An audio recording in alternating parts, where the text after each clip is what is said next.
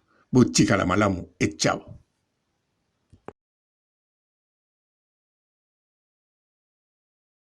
Bonjour fidèles internautes de www.elengiakomba TV. Bonjour, bonsoir, balandignon so ya Elengi Yakomba. Congolaise TV. Bon, bélé partout dans le monde, partout où vous êtes, partout où vous êtes, Elengi Yakomba TV vraiment. Bonjour, bonsoir, na abonné ba fan nyonso ya Elengi Yakomba Congolais TV. Bonjour à mon boss, on a appelé ça vraiment un pandi. Bonjour à mon boss, JP Kiama. Je salue mon boss Balobi, boss des boss Babi, JP Kiama.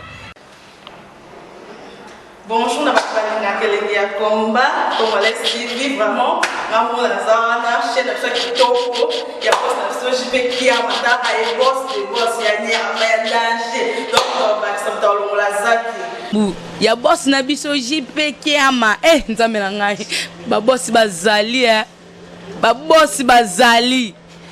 JP Kiama, le boss des boss. Napesi d'abord bonjour, tu peux mbote belé na mon boss JP Kiama, wana na kozangisa ote. Donc na ko lekate sana, napesa mon boss JP Kiama, boss des boss. Bon, bélé partout dans le monde, partout où vous êtes, partout où vous êtes, Elengi Yakomba TV vraiment. Bonjour, bonsoir, na abonné ba fan nyonso ya Elengi Yakomba Congolais TV. Bonjour à mon boss, on a appelé ça vraiment un pandi. Bonjour à mon boss JP Kiama. Je salue mon boss Balobi, boss des boss Babi, JP Kiama. Bonjour, na Elengi Yakomba Congolais TV vraiment. Maman la zana chaîne de kitoko ya boss na JP Kiama ta ay boss des boss ya ni ya danger. Donc ba samta longola zaki. Ya boss na biso JP Kiama. Nzambe na ngai. Ba boss bazali Ba boss bazali. JP Kiama, le boss des boss. Napesi d'abord bonjour, tu peux mbote belé na mon boss JP Kiama, wana na kozangisa ote. Donc na ko lekate sana, napesa mon boss JP Kiama, boss des boss.